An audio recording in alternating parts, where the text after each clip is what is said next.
நான் இன்னைக்கு இப்போ சீஸ் கேக் செய்ய போகிறேன் வித் மில்க் பிக்கிஸ். எப்படி செய்யலாம்னு பார்க்கலாமா? இது சீஸ் கேக்லேயே ஸ்டார்பக்ஸோட நியூயார்க் சீஸ் கேக் வந்து என்னோடய ஃபேவரட். இங்கே வந்து நான் லண்டனில் தேடின ஸ்டார்பக்ஸில் வந்து இங்கே எங்கேயுமே இல்லை. அண்ட் எனக்கு அந்த ரொம்ப கிரேவிங்காக இருந்ததுனால நான் லண்டன் வந்து ஃபஸ்ட்டு செஞ்ச ஒரே ஒரு உருப்படியான விஷயம்னா சீஸ் கேக் செஞ்சேன். ஆனால் செம்மையாக வந்துச்சு. அதை நான் இப்போ ஒரு வீடியோவாக எடுக்கலாம்னு சொல்லி தான் இப்போ நான் பண்ணுறேன். அண்ட் எல்லாத்துக்குமே பேசிக் என்னென்னா, சீஸ் கேக்குக்கு 2 விஷயம் தேவை. ஒன்று வந்து குக்கீஸ், மில்க் பிக்கீஸோட ஒன்லி த அவுட்டர் பார்ட், அது மட்டும் எடுத்துக்கிறேன். சாஃப்ட் சீஸ், க்ரீம் சீஸ், அப்புறம் விப்பிங் க்ரீம். அண்ட் இதெல்லாம் தாண்டி மோஸ்ட் இம்பார்ட்டன்ட் வந்து ப்ளூபெரி. ஸோ ப்ளூபெரி சாஸ் வந்து நான் இப்போ பண்ணலை, மார்னிங் தான் பண்ண போகிறேன். இந்த கன்சிஸ்டன்சிக்கு இருந்தால் போதும். அண்ட் இந்த சைடில் பட்டரை வந்து மெல்ட் பண்ணி வச்சுருக்கேன். பிஸ்கெட்டும் பட்டரையும் மிக்ஸ் பண்ணிட்டுக்கப்புறம் என்ன 40 மினிட்ஸ்க்கு பேக் பண்ண போகிறோம். இப்போது கெட்டப் சேஞ்ச். இப்போது இந்த பேட்டரை வந்து ஒரு 1 hour கழித்து வந்து பார்க்கலாம். 1 hourக்கு அப்புறம் இப்படி தான் இருக்கும்.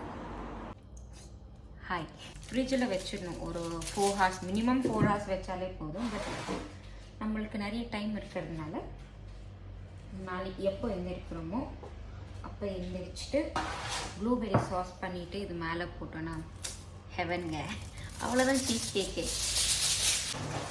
நாளைக்கு எப்படி ப்ளூபெரி சாஸ் பண்ணுறன்றது சொல்கிறேன். ஆனால் இந்த வீடியோவில் தான் வரும். இப்போ நான் தூங்க போகிறேன். Hello, good morning. ஸோ இப்போ வந்து எப்படி ப்ளூபெரி சாஸ் பண்ணுறதுன்னு நான் சொல்ல போகிறேன். ப்ளூபெரி சாஸ்க்கு தேவையான பொருட்கள் ப்ளூபெரி, சுகர், இது 2 இருந்தாலே போதும். இப்போ நம்ம சாஸ் பண்ணிடலாம். இப்போது இந்த ப்ளூபெரியை இதுக்குள்ளே போட்டுடணும், வாட்டருக்குள்ளே. அப்புறம் சுகர் நம்மளுக்கு தேவையான அளவு. சுகர் டைலூட் ஆகிற வரைக்கும் கொஞ்சம் நல்லா இப்படி மிக்ஸ் பண்ணிவிட்டு 15 மினிட்ஸில் கழித்து பார்த்தா இந்த சாஸ் ரெடி ஆகிடும். ப்ளூபெரி சாஸ் ரெடி ஆகிடுச்சு.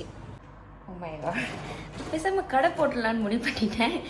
ஊருக்கு வரேன், கடையை போடுறேன். இனிமேல் என்னை யாராலையும் தடுக்கவே முடியாது. Oh my god, look so so so cute. என்ன மாதிரியே அழகாக. தேங்க்யூ கைஸ் ஃபார் வாட்சிங். நீங்களும் மறக்காமல் இந்த மாதிரி ஈஸியாக சீஸ் கேக் பண்ணி சாப்பிடுங்க. Bye. See you guys in my next video. Don't forget to subscribe my channel. சொல்ல மாட்டேன் சர்ப்ரைஸ். Bye. சப்ஸ்கிரைப் பண்ணுறவங்களுக்கு சீஸ் கேக் கொடுக்கப்படும்.